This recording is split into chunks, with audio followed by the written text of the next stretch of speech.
Primeiro eu gostaria de apresentar a empresa, antes de falar quem eu sou e a minha experiência.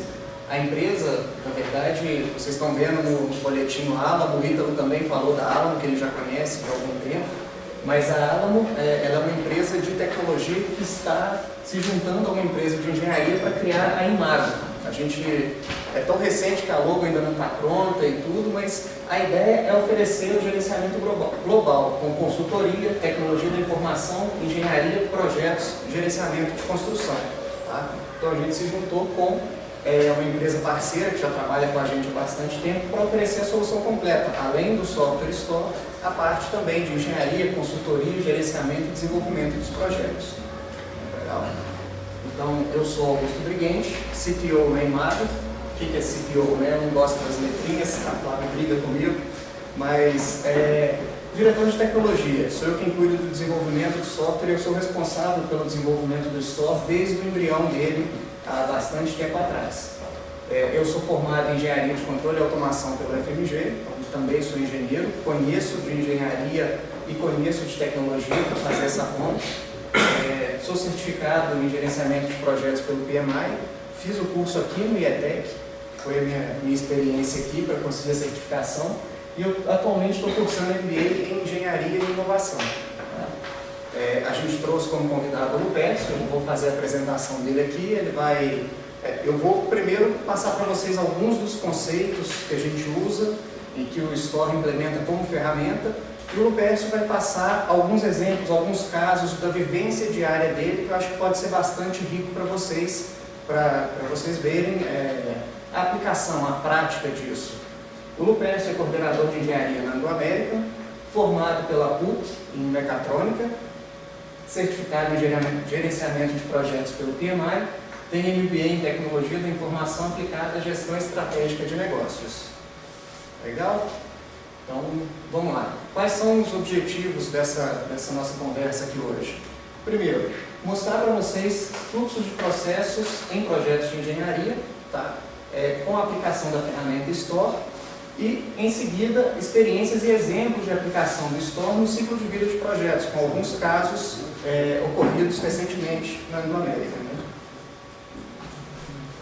Bom, pessoal, vocês estão escutando, então, o nome da ferramenta Store.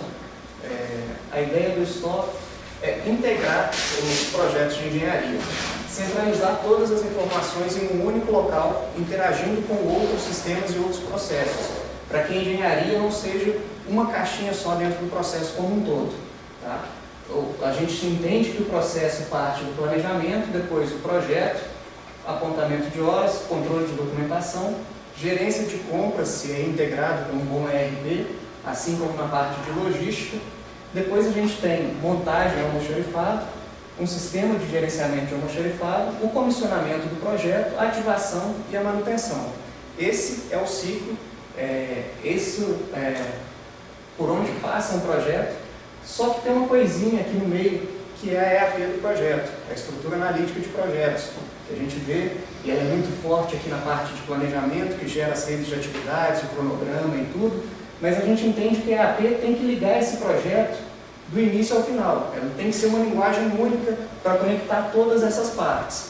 E aí, ela é o primeiro pilar do sistema Store. É uma EAP sem limite de níveis e neutra. Assim como uma base de materiais padronizada e um gerenciamento eletrônico de documentos para que a gente consiga conectar esse fluxo. Bom, o sistema também é aderente à FEL, PMBOK, Fast Tracking e outras metodologias de gerenciamento de projetos. Legal? Eu vou falar aqui um pouquinho dos resultados que a gente viu com a aplicação do sistema e logo em seguida a gente vai para a parte mais prática, que é realmente o fluxo de processo, como é que se desenha essa cadeia, como é que se integra todas essas equipes do início ao fim. Bom, os principais benefícios que a gente viu na aplicação do Store primeiro, segurança e integridade das informações. Isso é básico, é um sistema que é transparente para auditorias, para o rastreamento de tudo aquilo que acontece no processo, total controle do gestor, otimização do armazenamento de dados e redução de custos. E aí, falando em redução de custos, a gente tem redução de sobras de obra em 40%, economia de fluxo de caixa em 23%, já que o planejamento fica integrado com todas as outras etapas, não se faz a gestão do projeto e a gestão financeira, se faz uma gestão única das informações e com isso a gente consegue otimizar o fluxo de caixa, aumento de produtividade de suprimentos em 24%, diminuição de material estocado e movimentação em obra, isso pode ser um ponto muito crítico, porque às vezes o espaço é uma restrição da obra e mesmo que não seja, sempre custa, o material estocado custa, ele foi desembolsado antes da hora que deveria, e melhoria no planejamento de projeto. Esses números aqui a gente pegou no Construction Industry Institute, que é um instituto internacional que faz o levantamento de projetos com uma gestão com sistema integrado e sem esse sistema, e faz esse comparativo em obras no mundo inteiro. Então, esses aqui são os benefícios mensuráveis, entre outros, tá? Não cabia muito e eu acho que também não é o espaço aqui para a gente ficar falando disso, mas é só para vocês terem uma noção dos principais benefícios da aplicação do sistema desse tipo. Bom, qual que é Construction Industry? Volta um pouquinho. Constructioninstitute.org. Se eu estiver indo muito rápido, vocês... Só queria entender o que seria economia de fluxo de caixa. É melhor o fluxo de caixa. Porque se você trazer questões financeiras, questão de dinheiro, vamos falar assim, ou você economiza ou você não economiza. O fluxo de caixa, entendeu? Vai ser você economizar o fluxo de caixa. Você deve otimizar o seu fluxo de caixa. É a otimização do fluxo, exatamente. É não desembolsar dinheiro com material antes da hora que ele é necessário. É você fazer uma melhor gestão do dinheiro que você tem. Porque você transformar melhorar seu fluxo de caixa em números, em percentual, é uma coisa assim, verdade, bem complicada, né? O que seria 23% de economia de fluxo de caixa? Na verdade, você posterga o desembolso. Exatamente. Você não paga antes de precisar. Agora, é um bom questionamento. Eu vou até olhar direitinho como é que se chegou nesse percentual. Mas toda a memória está aqui. Então, tem uma documentação extensa lá das contas, os cálculos, os números. Mas realmente, agora só uma curiosidade. Bacana. Bom, gente, então agora nós vamos ficar nesse slide por um bom tempo e eu vou falar um pouquinho de fluxo de informação. E um nome que está muito em voga no mercado agora é o BIM, Building Integration Modeling, que é a integração das informações para a construção, ou para uma obra, ou para um projeto de engenharia, mais especificamente. Ok? Bom, nesse ambiente a gente tem o sistema STOR, um ERP, um sistema de planejamento. Normalmente empresas EPCistas, às vezes a engenharia está aqui dentro da empresa, mas ela pode ser considerada ali. São as pessoas que vão fazer os projetos, os detalhamentos, a engenharia. Um fornecedor de materiais, vários fornecedores de materiais, e o canteiro de obras, onde o projeto vai ser executado e construído ao final. Bom, o STOR, como a gente mencionou lá atrás, ele tem alguns pilares. Primeiro, base de materiais padronizada. Segundo, gerenciamento eletrônico de documentos. Tá? Por favor, Flávio. Então, a base de materiais padronizados, a gente tem uma lista de materiais padrão. Mais um. E com o gerenciamento eletrônico de documentos, a gente tem as especificações de projeto. Como que a gente precisa que a projetista desenvolva o projeto para a gente? Quais são nossos padrões? Quais são as nossas normas? Isso tem que estar tudo registrado e controlado para que o projetista receba sempre a última versão dessas informações. Por último, a EAP do projeto, que é o terceiro pilar que estava faltando aqui. No início do projeto, ele é um escopo e essa EAP está em mais alto nível, ela não foi detalhada ainda. Então a gente tem o escopo, projeto básico pode se chamar, antes dele iniciar. Ok? Mais um, Flávio. Isso.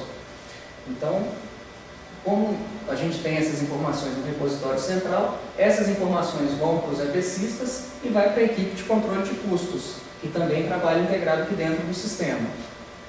Com base na EAP do projeto, a gente gera a rede de atividades que alimenta o cronograma. E isso vai para o Project ou Primavera, onde a equipe de planejamento faz o que tem de melhor para ser feito aqui. define recurso, utiliza recurso, define cronograma, marcos do projeto. Isso. E gera o nosso planejamento 4D. Mais um, Flávio. Bom, daqui as informações de tempos, os marcos, as datas em que a gente precisa do projeto voltam para o sistema Store, também alimentam o EPCista, porque é o cronograma que ele tem que seguir, e aí o projeto começa, o EPCista trabalha, gera desenhos, modelos 3D, documentação, o detalhamento daquele projeto de engenharia, e na medida em que ele vai trabalhando, ele vai alimentando o sistema com os documentos gerados, que no fundo são modelos 3D e a estrutura de materiais que detalha a API do projeto. E ela começa a crescer em termos de materiais, insumos, serviços, tudo aquilo que é necessário para se executar esse projeto. E na medida em que a EAP cresce, os documentos de engenharia vão ficando prontos, o sistema retroalimenta o cronograma com o avanço da fase de engenharia. Tá? Mais um, Flávio. E continua, né? Porque o projeto pode ser bem grande, a gente entende que a EAP do projeto ela evolui, ela muda ao longo do projeto, não existe aquela, hoje vou fazer uma EAP aqui certinho, vou fazer um planejamento que vai ser seguido à risca, do início ao final, não. Na hora em que o projeto está acontecendo, a gente sabe que as coisas vão mudando e vão evoluindo. Um exemplo interessante, um dos clientes nossos, a DSB, ao longo do projeto, antes de montar o laminador, descobriu uma rocha enterrada bem embaixo onde deveria ser. E ao invés de escavar aquilo tudo e quebrar aquela rocha, eles viraram o desenho do laminador para aproveitar a rocha como base e fazer todo o entorno do projeto ali, para evitar a movimentação. Então, a EAP mudou, as conexões mudaram, tubulação, elétrica, utilidades, tudo teve que alimentar um laminador invertido. Ou seja, são evoluções da EAP que acontecem ao longo do projeto. Bom, uma vez que a gente tem o detalhamento pronto,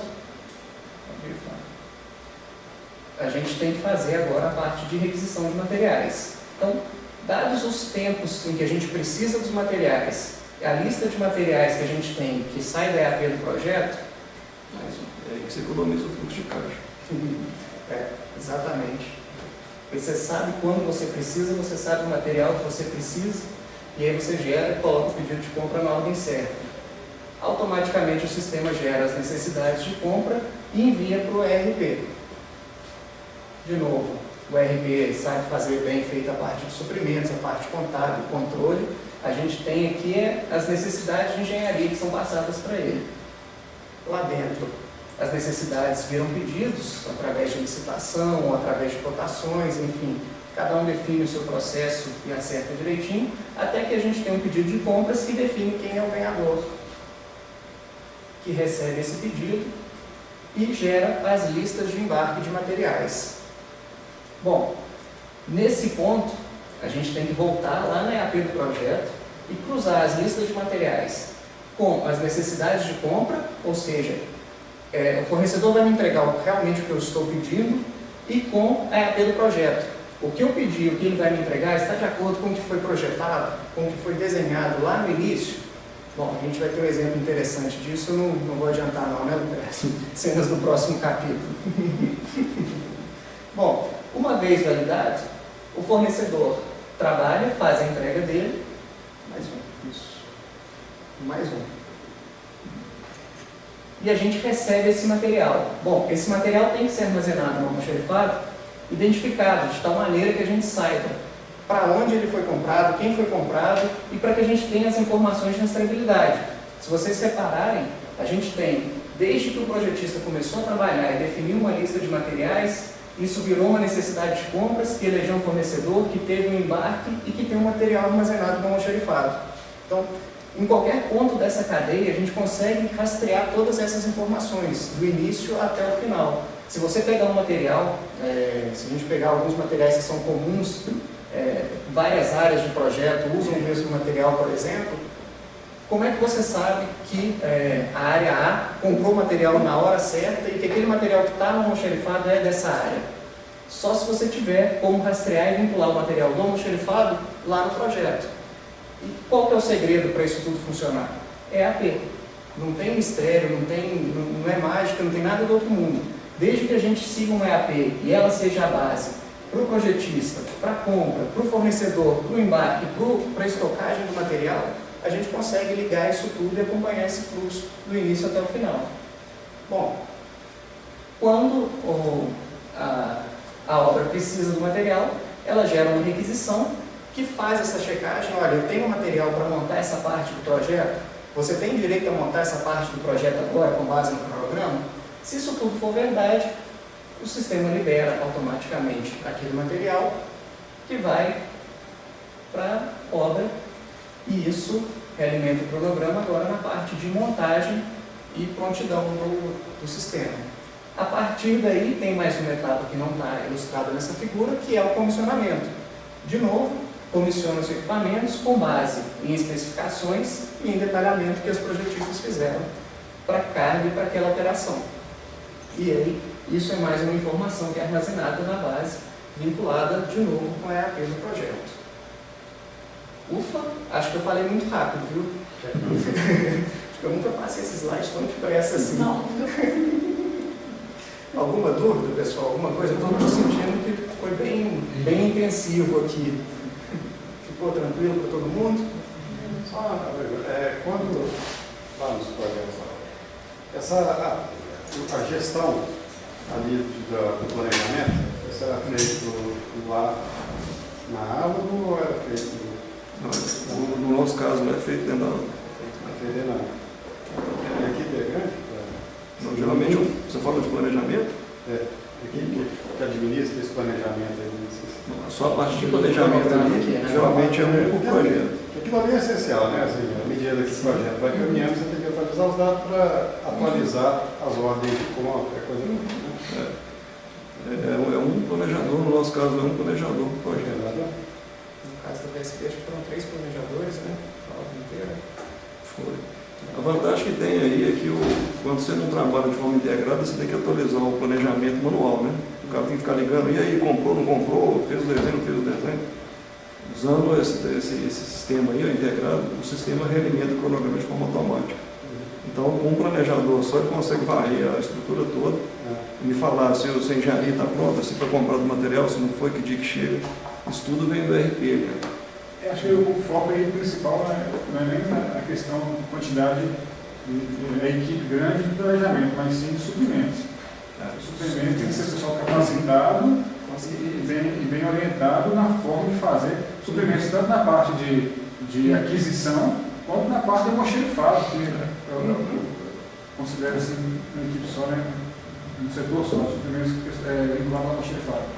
Porque se você não tem uma pessoa capacitada para tanto identificar, separar o material e vincular aquele material a um determinado processo, a etapa do projeto, da obra, nada disso aí vai ser... Pois é, só que aí, depois o Augusto vai mostrar para vocês, na verdade tem que ter um cara de almoxarifado que sabe a importância que tem de não deixar entrar ninguém lá e tirar material sem requisição.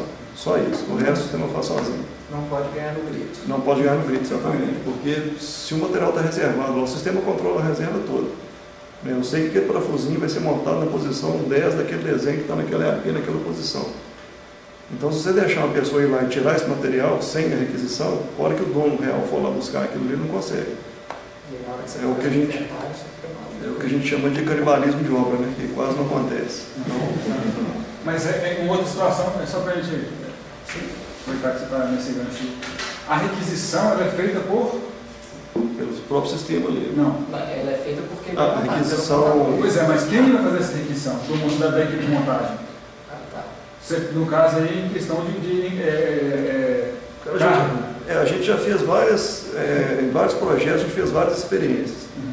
Desculpa eu estar entrando no seu... Responder a pergunta dele. Para deixar mais rico aqui. A gente fez vários projetos da seguinte forma. No primeiro projeto a gente fez o pessoal de planejamento fazer requisição, porque eles é que sabem quando é que tem que requisitar o quê. Teve um outro projeto que a gente abriu o sistema para o montador, isso eu não faria de novo.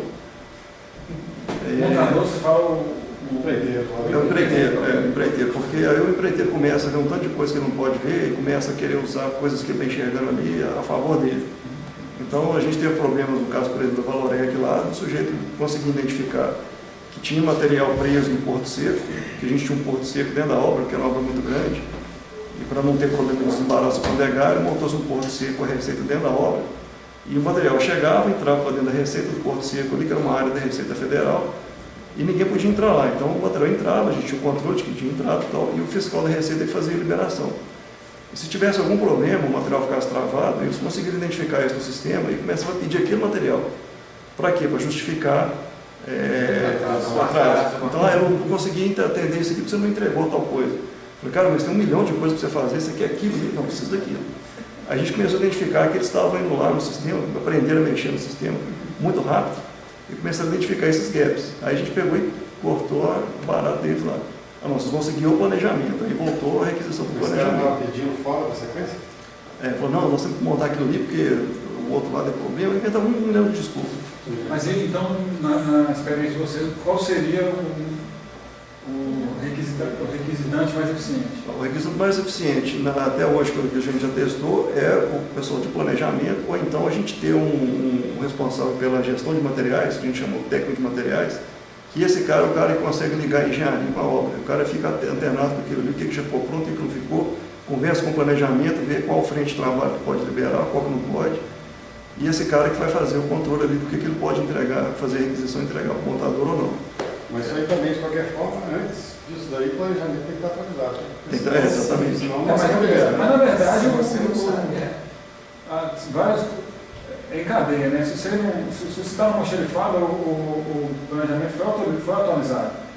E se a última peça que saiu é predecessora da que tem que sair agora, diga, se o cara está pedindo um negócio lá que ele sabe que está travado lá no porto, mas que está fora da sequência, assim, se está fora da sequência do planejamento, ele não deveria nem estar pedindo isso. Por isso que é interessante você ter o planejamento, você controla tem a atualização, porque senão o cara começa a fazer um negócio desse.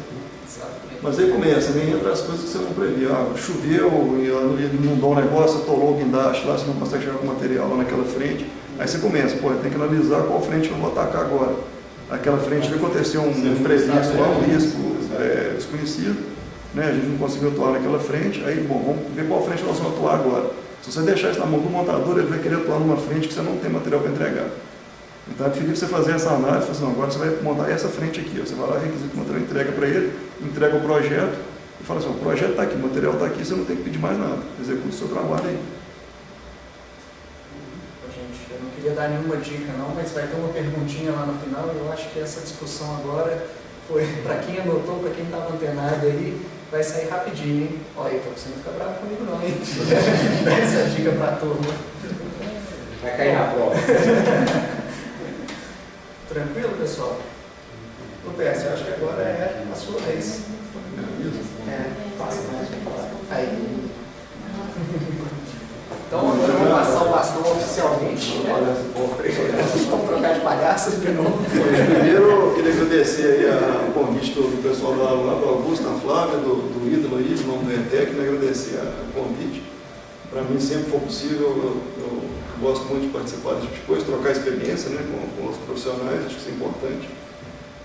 E, bom, o Augusto fez minha apresentação aí, eu trabalho na Anglo América, na área de projetos. Tenho quase 20 anos já, 18 anos trabalhando só com projetos, até o momento projetos grandes. Agora, graças à nossa amiga Dilma aí, eu acho que projeto grande, quem viu, quem não viu, não tão cedo. Mas vamos manter a esperança. Eu acho que, eu estava conversando com ele mais cedo, acho que a gente tem que manter aí o otimismo, porque a gente depende disso, o país depende disso, e agora as necessidades vão começar a aparecer.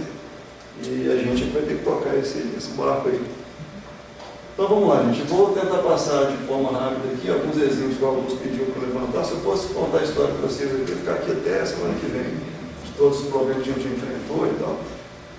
Mas eu peguei alguns exemplos dos projetos recentes aí, que é o seguinte, eu costumo usar nos treinamentos que a gente dá a seguinte analogia. Um projeto é como se você fosse fazer um bolo. Você contratou um confeiteiro para fazer um bolo. O que você tem que entregar para ele? Os ingredientes. Então você tem que ter receita, não tem? Receita é o projeto. Os materiais do almoxarifado são os ingredientes. Então o que acontece se eu for fazer um bolo? Eu vou fazer um bolo de chocolate. Mas Que bolo que é esse? Cadê a receita? Ah, não sei, vou comprar os ingredientes do mercado e vou fazer meu bolo. Qual que é a probabilidade de ter problema? Chegar no meio do caminho, o confeiteiro vira para você e fala assim, ó, acabou o chocolate em pó aqui, ou então o fermento que você comprou é o fermento errado. É exatamente isso que acontece quando a gente trabalha com um projeto mal planejado e mal engenheirado. A gente tem muito exemplo aí de projetos que a gente faz no dia a dia, que o diretor da empresa vira para a gente e fala assim, ó, o projeto vai durar 1 ano. Eu falo, não, 1 ano você está louco, eu quero isso em 6 meses. Aí o budget é 100 milhões, então você tem 70 milhões para fazer e some daqui. Não é assim que a coisa funciona? Então, gente, isso vai dar errado. Não tem milagre. O projeto é uma ciência quase exata.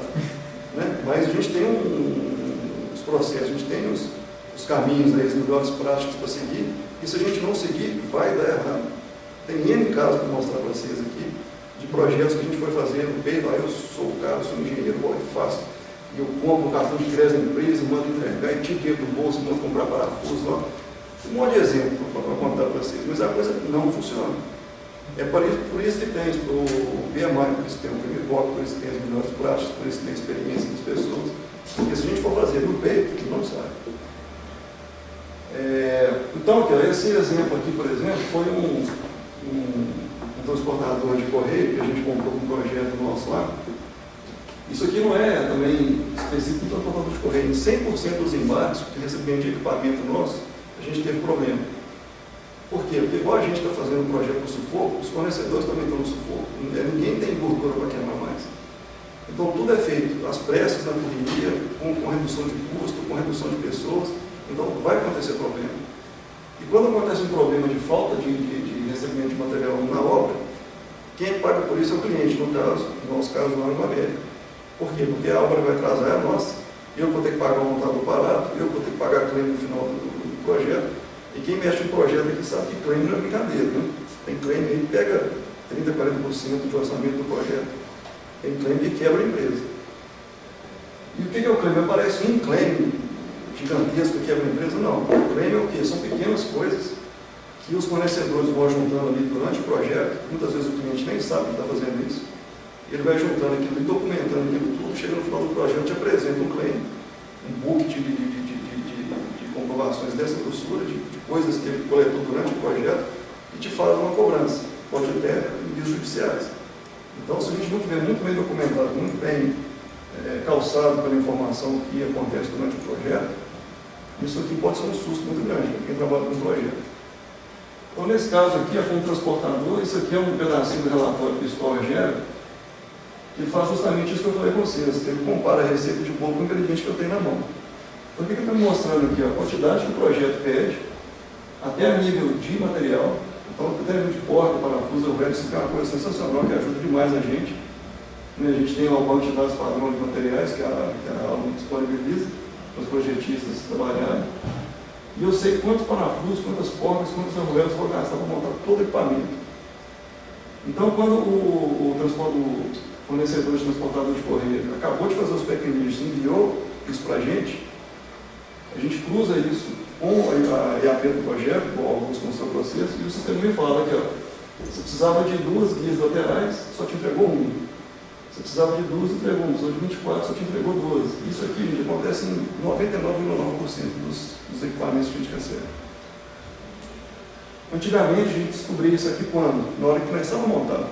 Então, chegava os comandantes lá, né, com as listas de materiais e tudo, com as caixas fechadas. A gente tirava do caminhão, colocava no canto, no mochilifado, até o dia de precisar daquele material. Começou a montar, levou as caixas lá para o site, abriu, aí vai procurar lá, cadê precisa de 2 guias, cara, só tem uma aqui dentro. Eu não sei qual a experiência de vocês aí, mas quem mexe com o projeto já passou por isso com certeza, não é uma nem 2 vezes. Você abriu uma caixa, já tem uma coisa e aqui tem outra. Principalmente quando você mexe com um projeto chinês, né? Cada coisa Kinder Ovo atrás do outro. Mas então vamos lá, aí o que o sistema faz? Isso aqui, ó, quando o sujeito vira para mim e fala assim, eu terminei o embarque, eu gero esse relatório e já mando para ele, ó, eu até passei uns e-mails para o Augusto lá, de e-mails que a gente passa dos fornecedores questionando esse tipo de coisa, e o caraca, realmente faltou isso, desculpa, estou fabricando aqui com urgência e tudo, para mandar para a obra. Só que aí, o que a gente consegue fazer? Em vez de descobrir isso aqui no pé da máquina, quer dizer, ela está montando, Eu estou descobrindo esse no recebimento do material. Isso me dá o quê? 30, 40 dias para correr atrás dessa falta aqui. Ó. Por quê? Porque eu começar a montar essas duas linhas laterais aqui, ó, eu não vou ter surpresa. Eu sei que o material está lá, eu tenho certeza que quando eu for buscar esse suporte, essa porca, essa goela aqui, esse material está disponibilizado lá no almoxarifado do projeto. Vou passar mais um lá. Isso aqui foi um outro exemplo também, eu só trouxe dois. Isso aqui foi a montagem de um prédio de estrutura metálica. E da mesma forma, né, o sistema gera os quantitativos todos. E nesse caso aqui, faltaram essas três peças aqui. Ó. Então passa o próximo slide lá, por favor. Aí até peguei esse desenho aqui só para mostrar para vocês um caso real, qual impacto que isso pode dar. Esse aqui era um desenho ó, com toda a lista de peças. Essa lista de peças está toda estruturada no sistema, né, até a linha de parafuso. E aqui eu estou mostrando para vocês quais foram as peças que faltaram. Então faltou essa peça aqui, ó, esse contentamento aqui, essa aqui e essa aqui. Como é que eu começo a montar esse prédio sem essas peças? Isso aqui ó, é um exemplo da lei de Murphy. Nunca vai faltar essa peça aqui. Ó. Vai faltar essa, vai faltar essa, vai faltar essa aqui não falta não. Entendeu? Então isso aqui é tudo que o montador precisa para chegar para você e falar assim, cara, estou com 50 pessoas paradas lá para montar. Como é que eu monto isso aqui se você não me deu aqui 3 peças que compõem a base do prédio? 3 enxadas, eu vou falar. Quando o cliente não sabe disso, o que ele faz? Eu sinto muito, tal, assina lá o registro de obra, ele está assumindo isso. Depois lá no final vem a conta de pagar. Aí é que estoura o budget dos projetos. Pode passar mais uma, deixa eu ver se tem mais alguma coisa. Isso aqui ó, é um exemplo que eu passei com alguns também, no caso lá da Valorec. Isso aqui tem muita gente que acha que é loucura fazer, né? Quando a gente implantou isso lá, o pessoal achou que isso é um trabalho que é impossível de ser feito, né? Mas o que a gente fez? Isso aqui é um exemplo lá dos moinhos de bola. Para quem não conhece, o moinho de bola é um equipamento da área de mineração, né, para fazer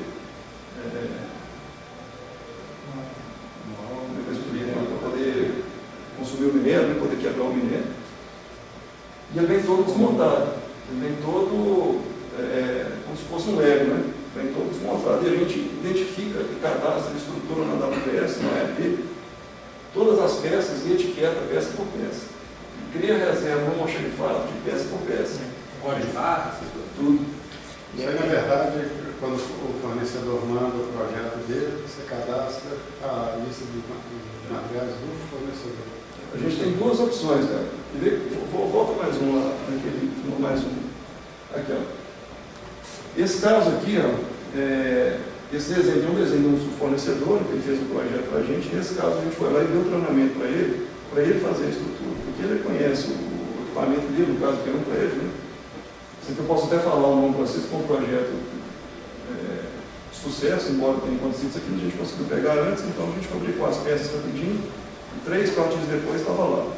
Foi a Codeme aqui de montagem, fizemos um projeto muito bem feito, não deu problema nenhum, a gente conseguiu identificar isso aqui, e a gente foi lá, treinou eles no sistema, e eles conseguiram fazer a estrutura toda de conta própria. Então, quando a gente sente firmeza, quando a gente vai no fornecedor e entende que ele tem condição de trabalhar no sistema e entende o que ele está fazendo, a gente dá um treinamento e ele consegue se virar. Agora, projeto na China, você vai lá dar um treinamento para a equipe de chinês fazer isso aqui, esquece. Então, assim, tem empresas e empresas. Quando a empresa não consegue fazer, a gente tem a equipe interna que recebe esses desenhos e faz essa estrutura. Esse custo vale a pena? Na minha opinião, vale. Por causa desses exemplos aí que eu expliquei para vocês. Agora, é fácil vender esse custo para cima? Não. O diretor acha que vai comprar isso aqui lá na China, vai chegar tudo belezinho, vai abrir a caixa, tira o monta lá e tudo funcionando. Então, não é um negócio muito fácil de vender, não, mas a realidade é essa. Pode passar lá. Isso aqui, você tem perguntas de código de barra e tal, e alguns empreendimentos a gente tem o código de barra, e alguns empreendimentos nem precisou. O mais importante que tem aqui, é isso aqui, que é o endereçamento dessa peça, que nesse caso aqui é uma balança de correio, o código dela, o código neutro, o código de almoxarifado, e aqui o endereçamento dela dentro da WBS. Então, com isso aqui, o sistema cria uma reserva para essa posição, essa peça para essa posição nessa quantidade aqui. Ó. Então, quando o cara for montar essa posição aqui, ele vai lá e tira essa balança. Caso contrário, ele não consegue tirar. Por isso que eu falei que é importante o responsável pelo almoxarifado não deixar ninguém entrar lá e tirar material sem requisição. Senão bagunça tudo. Tem que ter um controle muito certinho no almoxarifado para isso funcionar. O almoxarifado, ele abre todas as caixas e confere. Abre todas as caixas, né? Pois é. Aliás, levanta muito. É o que esse pessoal está fazendo aqui, tá vendo? Esse cara aqui com tanto de etiqueta na mão aqui, esse cara conferindo, esse cara com as etiquetas lá, pulando a etiqueta, peça por peça. Isso aqui, além de ajudar a gente a identificar se já chegou tudo, se não chegou, se a quantidade está batendo ou não, ajuda por incrível que pareça o montador na obra. O cara pega uma peça e vê, pode vir para frente, né? Mas com essa etiqueta aqui, ele vê o número da peça, vê daquela monta, então esse cara aqui é a posição 1 dessa posição superior aqui. Ó. Então ele pega o desenho, se ele pegar o desenho de conjunto onde vai esse alimentador de correio, essa balança de correio aqui, ele sabe que é a posição 1 daquele desenho. Então isso facilita demais no canteiro de obra ali. E aqui ó, o almoxarifado coberto que a gente tinha lá, também todo etiquetado, todo organizado. Tem mais fotos com o almoxarifado de cá, se você achar que vai a pena. Se o pessoal quiser depois ver mais exemplos. Pode passar aí para ter mais alguma coisa? Não, essa é. Bom, então, mostrei para vocês esses exemplos. Eu não sei como é que está o tempo aí, se vai abrir uma pergunta. Tem um tempo para pergunta, tem 4 minutos para pergunta. Se vocês quiserem perguntar alguma coisa aí para mim, eu no congresso. Na parte de material, tem alguns materiais bem certificados, né? Isso para compor o databook, vocês já escaneiam e insere dentro desse sistema para no final do projeto você já ter essa documentação? Sim, são uma excelente pergunta. Porque o databook é o quarto, não chega no final da obra até você arrancar isso quando isso normalmente segura uns 10% do exatamente.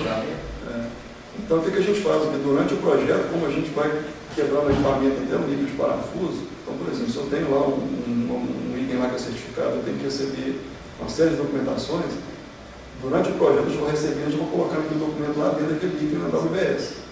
Isso é uma coisa que ajudou muita gente, que é o quê? É o ter um gerenciador de documentos dentro do gerenciador de projetos, como um todo.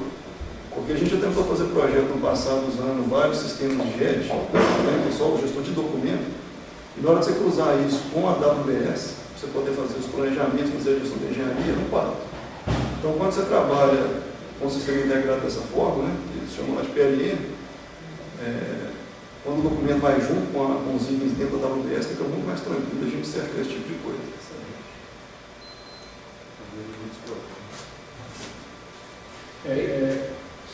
Pode falar. Só eu queria só uma explanação sua, o parto que é a implantação de uma situação dessa, porque eu acho que o grande problema é, primeiramente, convencer a diretoria a implantar, a disponibilizar essa verba para implantar, que é E outra situação é a equipe se empenhar em absorver essa nova ferramenta. Exatamente. Só que vocês fizeram, que experiência que você teve disso aí? Bom, vou dar a experiência última que eu tive agora na ANDI. Tem 4 anos que a gente começou com essa ferramenta lá. E é um trabalho de formiguinha, cara, é dia a dia. Você tem que ganhar o barrinho pessoal do suprimento, você vai lá na com os caras aqui, ó, tudo que você recebe aqui no Word, no Excel, no papel de pão aqui, ó, você vai receber agora dentro do sistema, dentro do RP, você vai ter rastreabilidade, a engenharia vai parar de mandar coisa urgente, ela vai ter que seguir um procedimento. Você vai chegar na pessoa da engenharia e falar assim, cara, você não vai fazer mais lista de material no Excel, no Word, no papel de pão, você vai fazer no sistema, tem aqui os materiais padronizados, você não vai ficar pesquisando material na internet toda hora. Então você tem que ir nas ilhas, né, porque uma empresa é o quê? Um montão de ilha, cada um pensando só no seu ali, eu quero fazer o meu projeto, entregar para os suprimentos lá, ele se vira para comprar, o suprimento eu quero comprar e já mandar entregar o material na obra, e o gerenciamento de obra lá que se vira com esse negócio lá. E o coitado lá do montador, do gerente da obra, a pessoa fica na frente com isso, porque o projeto vai chegar todo solto, o material não vai estar lá onde precisa. Então, a dica que eu dou para vocês? Tem que trabalhar e aí. mostra mostra a vantagem que ele vai ter ali. Agora, é importante colocar todo mundo numa sala e falar o seguinte, gente, isso aqui dá trabalho, dá? Então tem um gráficozinho aqui que a gente vê muito no curso de MBA, curso de gestão de projeto, que é esse aqui. Hoje, você está aqui. Né? Isso aqui é a sua eficiência, vou falar assim, eficiência. Você quer chegar aqui. Então você está aqui. Isso aqui é seu tempo. Se você quiser sair daqui para cá, não é assim que a coisa funciona. Ela funciona, você vem aqui, aí você encontra a ferramenta mesmo, você cai um pouquinho, aí depois você sobe. Entendeu? Isso aqui ó, é o seu tempo de aprendizagem. Entendeu? Então, se você trabalhar isso aqui bem, essa barriguinha aqui diminui. Se você trabalhar mal, ela aumenta. Mas, se você passar daqui para cá, ó, não tem milagre. Você tem que fazer uma mudança dessa. E é um negócio meio complicado, não é? Você chegou lá, instalou a ferramenta, todo mundo entendeu e quebrou os paradigmas todo. Não é assim que funciona. Tem que ir. No primeiro ano é traumático, no segundo ano a coisa começa a rodar e vai. Devagarzinho vai. Só que a hora que chega aqui, ó, acabou. Aí a coisa. Você falou que a AMBA usava GED à parte, né? É o errado? Vocês não usam mais? Quer dizer, a AMBA era dividida agora, sempre foi em duas unidades, o minério de ferro e o NNP, que é onde eu trabalho. NNP é níquel, nióbio e fosfato. O minério de ferro ainda usa o pedágio. Eles estão sofrendo com isso lá. Por quê? Porque começou o projeto, tem sei lá quantos milhões de documentos lá dentro, então é uma coisa complicada de migrar de uma hora para outra. Mas a NNP já trabalha toda com história. A gente começar a enxergar os benefícios aí, a partir do primeiro ano e meio, 2 anos, já começou a dar muito retorno. O negócio que o Augusto falou aqui, que eu acho super importante, a parte de material órfão, que é a reutilização de material. O material de sobra de obra, que o sistema identifica que sobrou, você pode, através da EAP, já realoca o material para o próximo projeto. Muito desenho que você revisa, né, por causa do fast track, você faz um projeto, compra o material, no meio do caminho tem que mudar aquele conceito ali, tem que mudar o quantitativo de material. O que você faz com esse material que sobrou? Geralmente ele sobra, fica lá no machine de fato, ninguém sabe que esse material está lá e acabou sobrando. Então o sistema, ele sabe onde é que está esse material, sabe que ele pertence à WBS, sem que você revisa a WBS, aquele material sai da WBS e fica órfão. E se outro projeto, outra área daquele empreendimento precisar daquele material, automaticamente o sistema aloca aquele material para essa nova demanda. E isso economiza, a gente fez um levantamento no projeto, a gente conseguiu economizar 11% de budget de material usando esse negócio. Então, significativo que eu estava revisitando os containers fechados, né, catalogando e cadastrando o sistema para se beneficiar desse aproveitamento. Porque a gente não tinha almoxarifado de obra, né, porque os RPs você não tem almoxarifado específico para obra, né, não pode misturar uma coisa com a outra. Então, geralmente, um galpão, uma área separada lá, que chegava um material de projeto, jogava aquilo ali e o pessoal ia lá buscando e usando.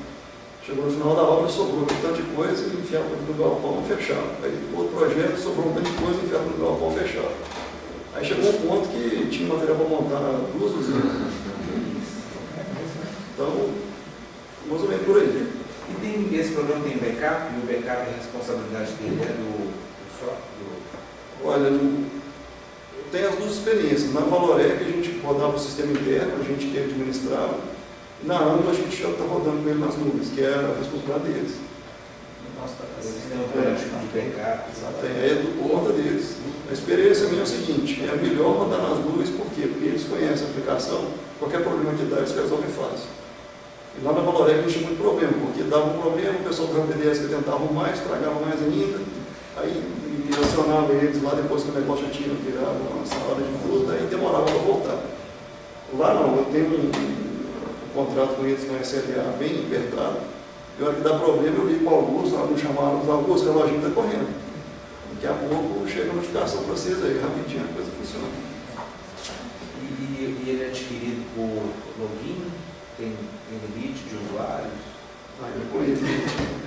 Não. Porque normalmente JET tem um custo para a empresa caro, porque você tem a partir de 6 compras 5 logins, por exemplo.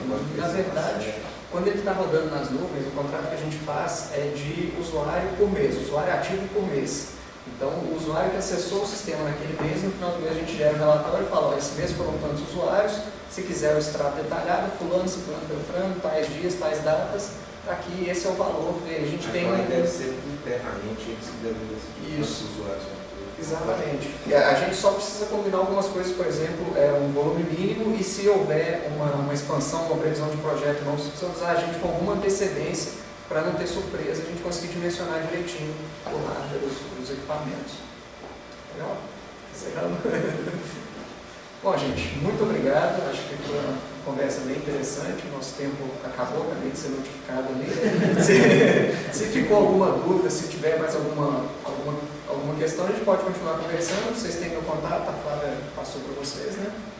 Você passou meu cartãozinho para todo mundo? Legal, aí. Estou à disposição e foi um prazer ter vindo aqui, viu, gente?